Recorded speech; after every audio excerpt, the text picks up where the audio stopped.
Welcome to this session of Analog Integrated Circuits Design. So in today's class, this lecture, we will look at the design of a differential amplifier with the current mirror load as shown in the circuit diagram for the specifications given. So the specifications given here are the supply voltage VDD, voltage gain of the circuit 40 dB, load capacitance of CL around 10 picofarad, the range of input common mode value ICMR plus and minus, slew rate of the circuit, power, the minimum power what I can consider for the circuit, and finally gain bandwidth product. All right, so since it is given that a load capacitance of 10 picofarad is given, I'm just connecting a load capacitance here CL. So you can assume that this load capacitance could be the sum of the load capacitance, sum of the capacitance at this node, which can be the parasitic capacitance of M4 and M2. Plus, you can also think about this load as the CL will also include the input capacitance of the next stage. All right, so altogether you can think of a load capacitance of 10 picofarad value. So I'm repeating what I'm telling now is, yeah, you can just assume that it is a load capacitance, but generally in integrated circuits, we will not put a capacitor as load. The total capacitance at this node will act as a load. So when I say the total capacitance at this node, that can be the sum of the parasitic capacitance of M4, that of M2, and that of the input transistor of the next stage. So that can sum up to a total value of 10 picofarad is what is given in the question. And apart from that, you have given the constant values what you can use, right? So we will design this differential amplifier in 3 steps. Now if you look at the circuit, the main part of the circuit is very much familiar to you. I believe that this is familiar. Now one additional thing what we have connected here is only this part. So I believe that you will identify this as a current mirror. So basically M5, we need to bias M5, and that bias of M5 is provided using a current mirror of some specific current value. I can consider this as I naught, right? So this is the whatever is highlighted using blue color is a differential amplifier circuit, and whatever is highlighted using pink color is the current mirror part of the circuit.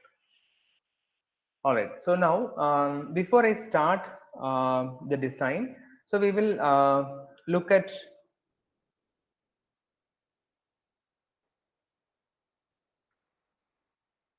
yeah, so we will look at the circuit. So there are a lot of specifications given, and now all these specifications need to be used, and basically we need to look for ICMR specification, ICMR minus specification, then gain bandwidth and slew rate. These are the 4 specifications what we need to directly use in the circuit in order to get, in order to design. Now one more thing, when I say I'm designing this differential amplifier, we are trying to get the aspect ratio of the transistors given in the circuit diagram.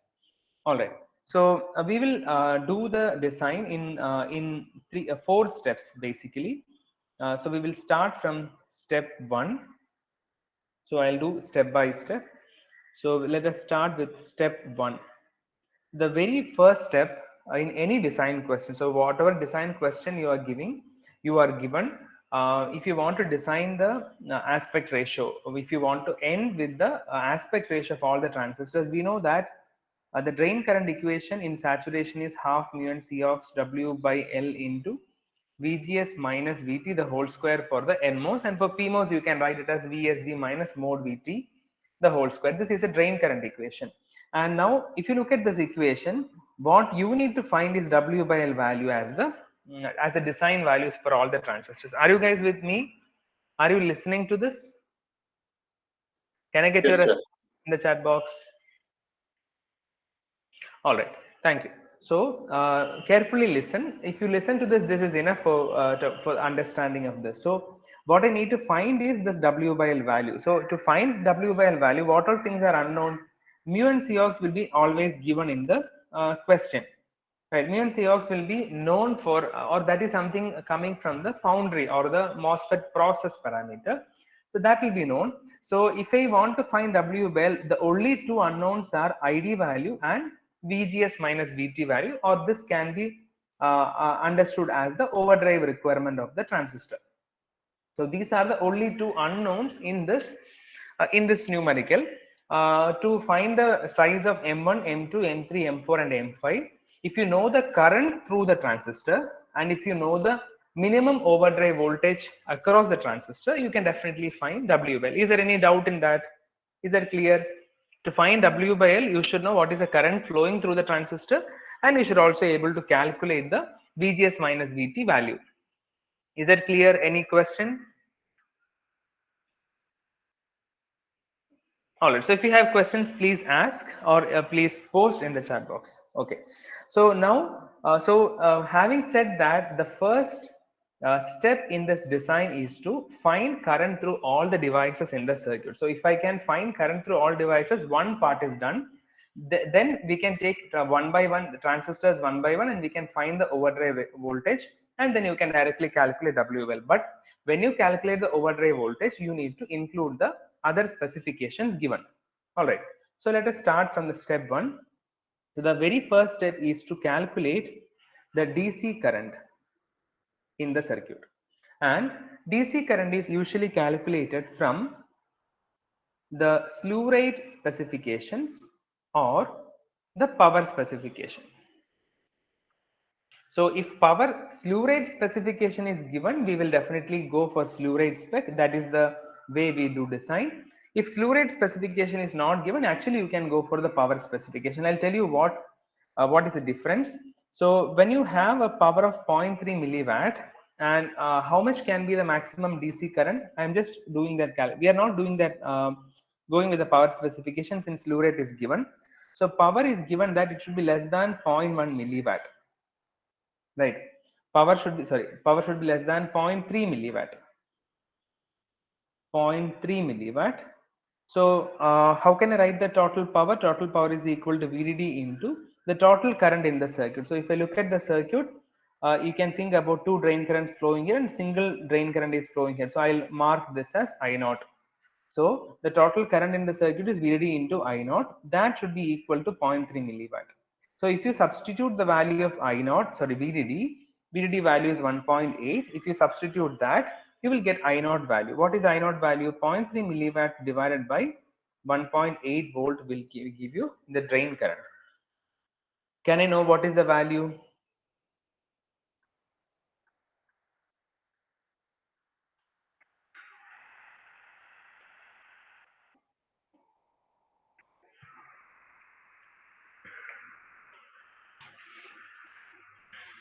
Can I get the value of from this?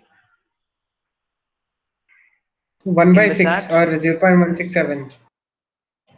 0.167. Yeah, that is equal to, can I call it as 166 microamps? Yeah, 0.166 milli, or it is 166 microamps. So the total current I can use in the circuit is 166 from power specification. But the given power specification is power should be less than 0.3. So that means you can take maximum of 166 micro so that the total power will be less than 0.3. But we will not go with the power specification because another specification is given slew rate. So we need to satisfy that, and if the slew rate specification is actually giving you a lower current value, we'll definitely go with that because we can design the circuit with the minimum power. So I'm just taking so our first step, this is just for calculation, just to show that this is the maximum current what I can use, but I am going with the slew rate specification. So slew rate can be written as slew rate is equal to I naught divided by CL value. Right, so this equation I'm giving you directly. Later sometime we can see how we can derive this equation. So slew rate is given as the total current in the circuit divided by load capacitance, or I can write the total current in the circuit as a product of slew rate into load capacitance. Slew rate is given as 5 volt per microsecond multiplied by load capacitance is around 10 picofarad. That will give you a value of close to 50 microamps. That is our first step, and this current is far less than the total power, the current which we obtained from power specification, and we will go with this power specification, this current, for the rest of the design. Is that clear? Now, if you ask me, is there any problem if you go with the power specification? It is not a problem, but we always go with to satisfy all the specifications again by optimizing certain parameters. So you can with the current of 50 microampere, if you can satisfy the slew rate requirement of 5 volt per microsecond, then that current is sufficient, and that current is lesser than the current which is obtained from the power specification. All right, so that is why we finalize current as 50 micro. So when I say current is 50 micro, I naught is 50 micro, that will give you the current through all the devices. So these two branches should carry 25 microamps DC current. What I'm marking here is DC current. So this will carry 25 microamps, and this also will carry 25 microamps, which is a DC current value. All right, so DC current flowing through all devices are now 25 microamps. So what I'll do now is I'll write I of M1, current through M1 equal to current through M2 equals current of M3, and current for to M4 is equal to 25 microamps, and current of M5 is equal to 50 microamps. So the DC current in all the circuits are now known. So as I mentioned just before, in order to find W by L, the first thing is ID of all the transistors. ID is known at this point. That is our step 1. All right. I hope this is clear. Now moving on, I'm just moving to step 2. What is step 2? Now our focus will be to find the overdrive voltage for all the transistors. All right.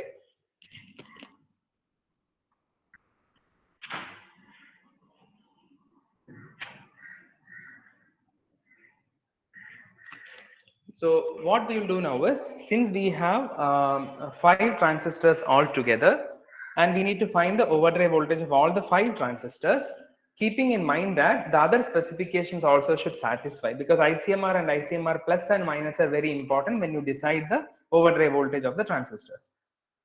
So we will start with step 2, where we are going to find we are making an effort to find the size of M3 and M4. Okay, so before that, let me give you a overall idea. So the size of M3 device is obtained by applying the ICMR plus condition. Similarly, the size of M5 is I'll use a different color. Size of M5 is obtained by using the specification of ICMR minus, and the input transistors, so input transistors M1 and M2, the size of these two are obtained using the gain bandwidth specification. So if you ask me how do you know this, this is known by so these things are known once you understand the design, right? So ICMR plus, with the help of ICMR plus, we will find the size of M3 through the help of M1. With the help of ICMR minus specification, we will decide the size of M5 again with the help of M1. And by using the gain bandwidth product, we will decide the size of M1 and M2. And these three will be explained in detail now. So as I mentioned, now I am going to decide the size of transistors M3 and M4. And M3 and M4 are the load transistors, and the size of that are obtained from the ICMR plus specification. Any questions?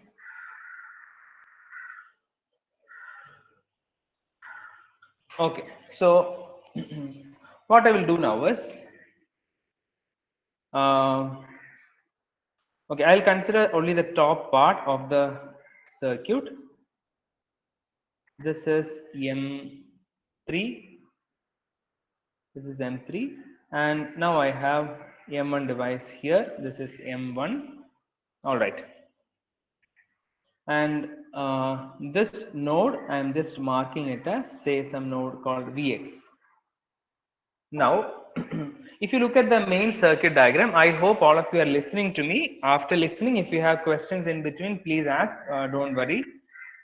So we know that ICMR plus and minus are the range of DC input voltages we are applying to the input transistors, right? So when I give a voltage, when I give a voltage to M1, the gate of M1, we should see that if I am varying this DC voltage, we should see that the device down, which is M5, and the device above, which is M3, both should be should remain in saturation for the entire range. So while understanding the differential amplifier, but with that keeping that in mind only, we have decided the ICMR plus and ICMR minus values. So now so that means ICMR plus is the maximum voltage I can apply to the gate of the transistor, right? And we know that this gate can go one threshold higher than the drain voltage, right? So how can I write that relation? ICMR plus is actually the gate voltage of the device, and this gate voltage can actually go one threshold higher than the drain voltage. What is the drain voltage now? The drain voltage of M1 is Vx. If that is the case, I can write Vx as ICMR plus minus Vt of the NMOS input device. That can be obtained as, what is ICMR plus? ICMR plus is 1.6 minus Vt of the input device is given as 0.45. So when you calculate this Vx, you will get the value close to 1.15. You can approximate that to 1.2 to the nearest highest decimal. Any doubts so far? Can I get some response in the chat box?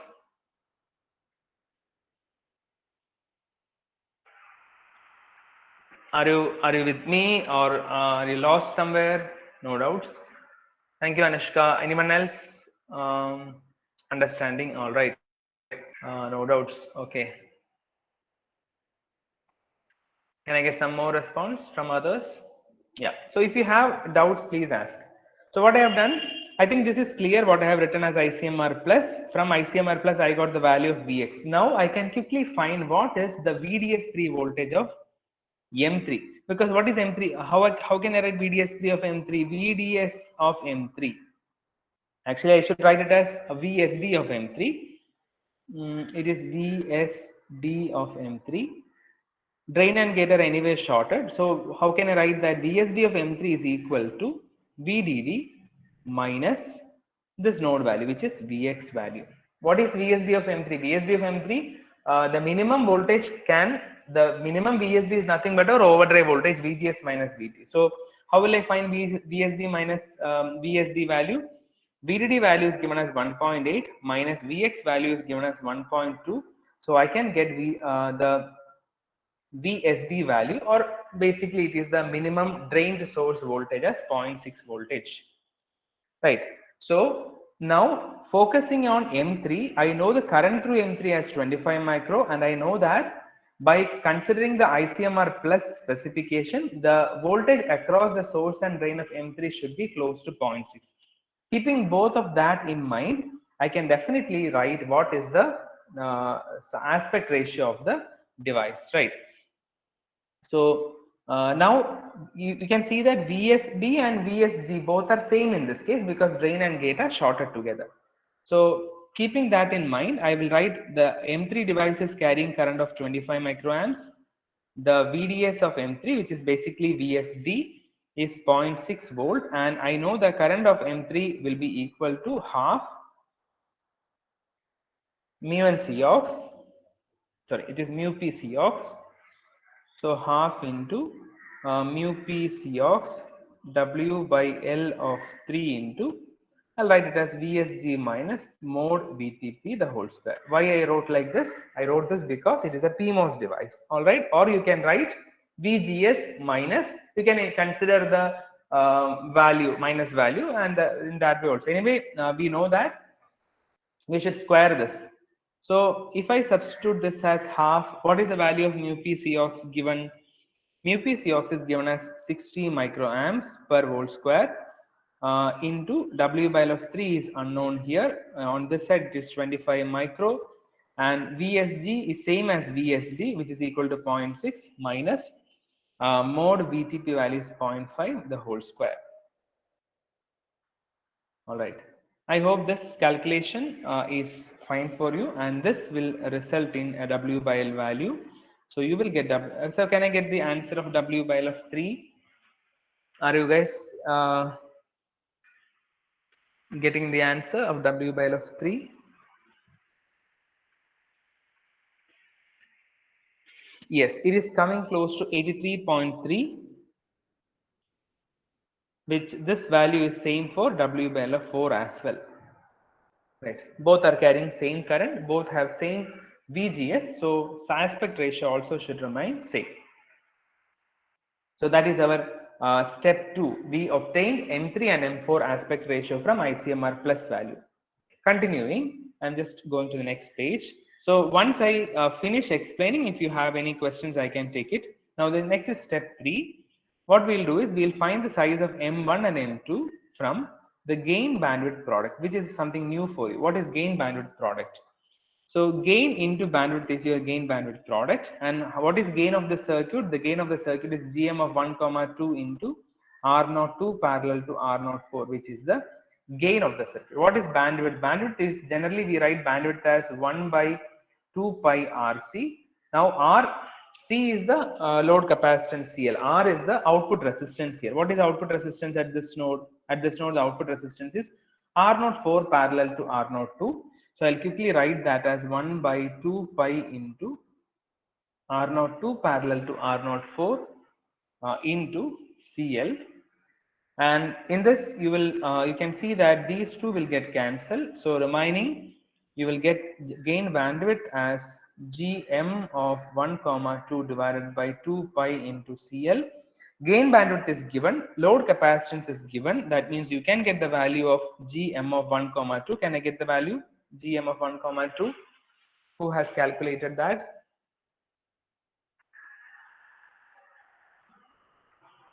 Gm of 1 comma 2. Gain bandwidth is given as, I think it is given as, what is the value of gain bandwidth? 5 megahertz into 5 megahertz divided by 2 pi into 10. Yes, Amitesh, gain bandwidth is nothing but it is a performance parameter. This is gain bandwidth product, I will write. So this is the gain of the circuit, the given circuit, the gain. If you look at the gain, you will get that the gain is equal to Gm into R0 to parallel R0. That we have analyzed in the class. Coming to the bandwidth, bandwidth is 1 by 2 pi RC, and by substituting suitable value of R and C, we obtain this as Gm of 1 comma 2 divided by 2 pi into CL. All right, yeah, so voltage gain is given. So if you have voltage gain, voltage gain is given as 40 dB, right? So with 40, so generally so if you go with voltage gain, definitely I don't think you can keep the gain bandwidth product, or you can achieve the sufficient gain bandwidth product here. We'll after finishing, we'll go back and calculate what is the gain of the circuit. So always the gain requirement should be met at the end of the calculation. So with the values of Gm, R0 and R02 and R04, if you are able to get the gain of something very close to 40 dB, that should be fine. Right, you can start from there as well, but since gain bandwidth is given, this is actually the approach. I saw the question of Amitesh and Amog, and I'm responding for that. All right, so can you tell me what is Gm of 1 comma 2? What value you are getting for that?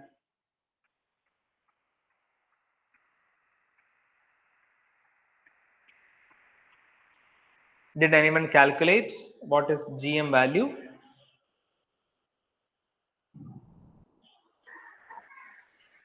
Yeah, it is 314. I think it is 314 micro amps per volt. That is the Gm value, right? Now, if you get this Gm value, it is very straightforward. You can find the input transistor size, which is equal to 2ID into mu n Cox W by L of 1 comma 2. And if you substitute, you will get the W by L value.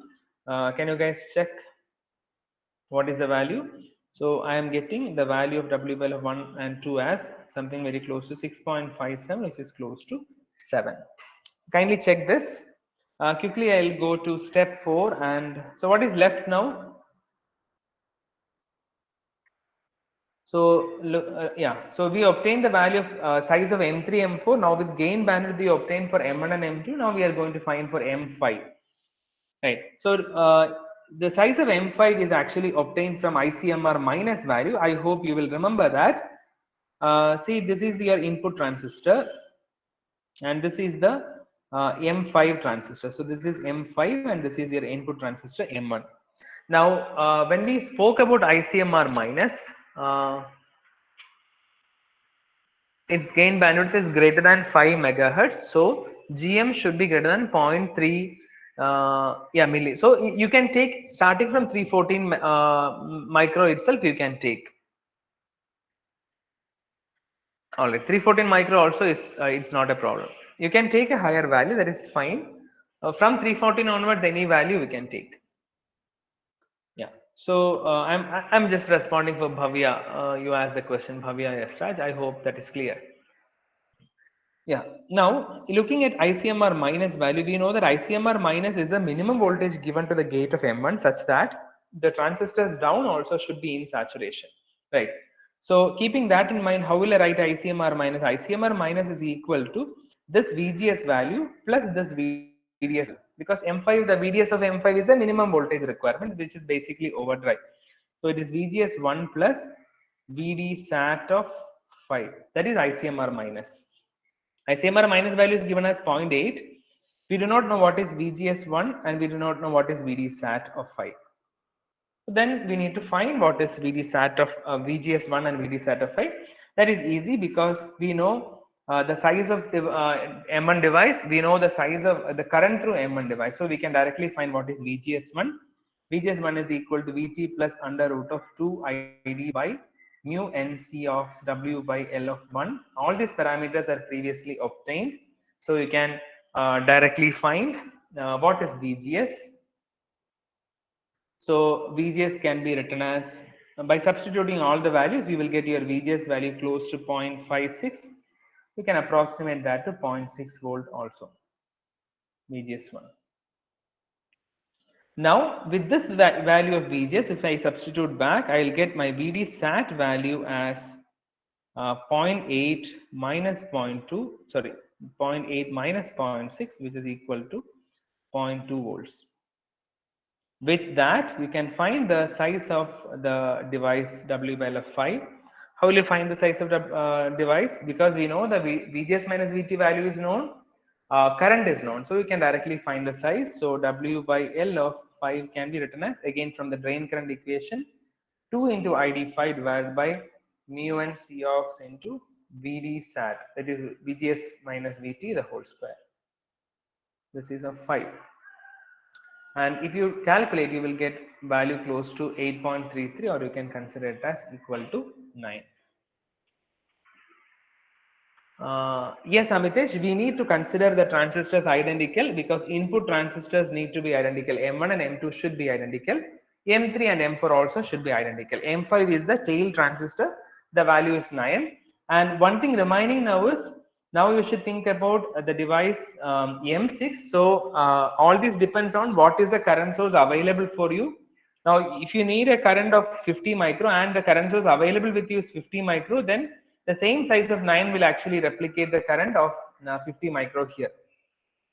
Right. So that part you can, as of now, you can consider M6 also equal to the same value of M5 as 9, and you can mark this current as 50 micro. But in practice, we calculate the value of M6 and M5 depending on what is the current source value available with you. All right. So is this clear? So this is about the design. So we started with the devices M3 and M4. We took the ICMR plus specification. Then we have come to M1 and M2. We have taken the gain bandwidth specification. And coming to M5, we have considered ICMR minus specification. So kindly go through this design once again and see that you understand. So now again, one more thing, it is the values what you're obtaining here are not the exact or the accurate value. This is, we call this as first cut design, or this is what we call as the hand calculations. So once you get these values, you will approach a simulator, you will substitute these values into the simulator, and you will see the performance of the circuit. So you may see that while simulating, there will be slight variations from these, then those could be modified using suitable iterations in the simulator. All right. So if time permits, later during our course, I'll show how we can do such simulations in a simulator using a tool. All right. So this is all about the design of differential amplifier. So if you have any questions, you can ask now.